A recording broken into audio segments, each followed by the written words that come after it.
आदम और हवा की कहानी।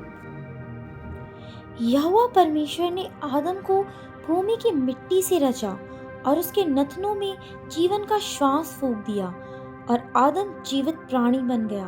और यहोवा परमेश्वर ने पूर्व की ओर अदन में एक वाटिका लगाई और वहां आदम को, जिसे उसने रचा था, रख दिया। और यहोवा परमेश्वर ने भूमि से सब भांति के वृक्ष जो देखने में मनोहर और जिनके फल खाने में अच्छे हैं उगाए, और वाटिका के बीच में जीवन के वृक्ष को और भले या बुरे के ज्ञान के वृक्ष को भी लगाया।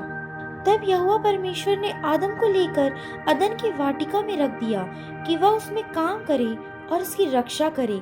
और यहोवा परमेश्वर ने आदम को यह आज्ञा दी, तो वाटिका के सब वृक्षों का फल बिना खटके खा सकता है, पर भले या बुरे के ज्ञान का जो वृक्ष है उसका फल तो कभी ना खाना, क्योंकि जिस दिन तू उसका फल खाएगा उसी दिन अवश्य मर जाएगा।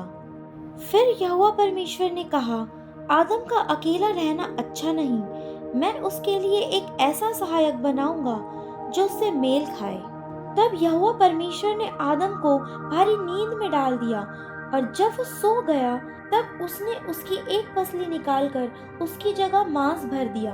और यहोवा परमेश्वर ने उस पसली को जो उसने आदम में से निकाली थी स्त्री बना दिया और उसको आदम के पास ले आया।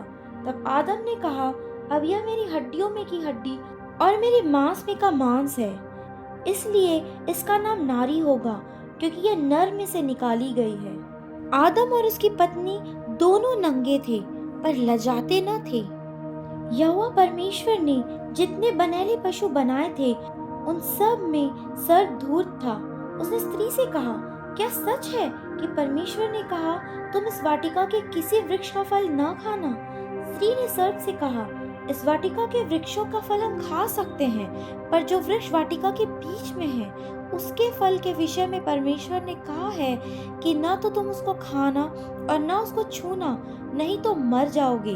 तब सर्प ने स्त्री से कहा, तुम निश्चय न मरोगे, वरन परमेश्वर आप जानता है कि जिस दिन तुम उसका फल खाओगे उसी दिन तुम्हारी आंखें खुल जाएंगी और तुम भले बुरे का ज्ञान पाकर परमेश्वर के तुल्य हो जाओगे।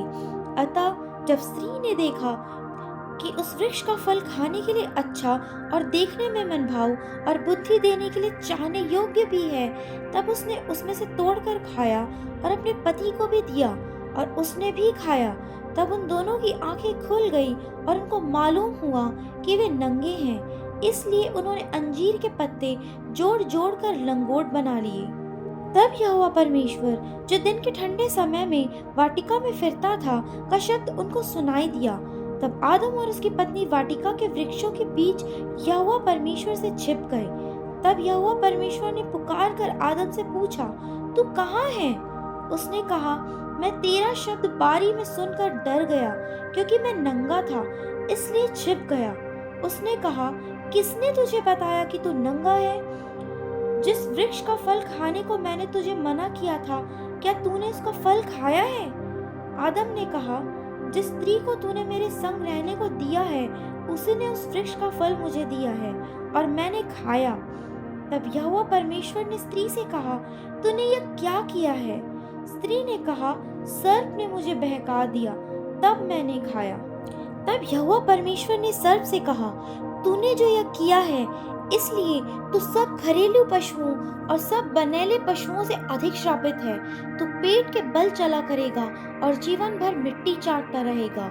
और मैं तेरे और स्त्री के बीच में और तेरे वंश और इसके वंश के बीच में बैर उत्पन्न करूंगा, और वह तेरे सिर को कुचल डालेगा और तू उसकी एड़ी को डसेगा। फिर स्त्री से उसने कहा, मैं तेरी पीड़ा और तेरे गर्भवती होने के दुख को बहुत बढ़ाऊंगा। तू पीड़ित होकर बालक उत्पन्न करेगी, और तेरी लालसा तेरे पति की ओर होगी और वह तुझ पर प्रभुता करेगा। और आदम से उसने कहा, तूने जो अपनी पत्नी की बात सुनी और जिस वृक्ष के फल के विषय मैंने तुझे आज्ञा दी थी कि तू उसे ना खाना, उसको तूने खाया है, इसलिए भूमि तेरे कारण शापित है। तू उसकी उपज जीवन भर दुख के साथ खाया करेगा, और वह तेरे लिए कांटे और ऊंट कटारे उगाएगी, और तू खेत की उपज खाएगा और अपने माथे की पसीने की रोटी खाया करेगा, और अंत में मिट्टी में मिल जाएगा, क्योंकि तू उसी में से निकाला गया है। तू मिट्टी तो है और मिट्टी ही में फिर मिल जाएगा। और यहोवा परमेश्वर ने आदम और उसकी पत्नी के लिए चमड़े के अंगरखे बनाकर उनको पहना दिए। फिर यहोवा परमेश्वर ने कहा, मनुष्य भले बुरे का ज्ञान पाकर हम में से एक के समान हो गया है, इसलिए अब ऐसा न हो कि वह हाथ बढ़ाकर जीवन के वृक्ष का भी फल तोड़ के खा ले और सदा जीवित रहे। इसलिए यहोवा परमेश्वर ने उसको अदन की वाटिका में से निकाल दिया कि वह उस भूमि पर खेती करे जिसमें से वह बनाया गया था। इसलिए आदम को उसने निकाल दिया और जीवन के मार्ग का पहरा देने के लिए अदन की वाटिका के पूर्व की ओर करूबों को और चारों ओर घूमने वाली ज्वाला में तलवार को भी नियुक्त कर दिया।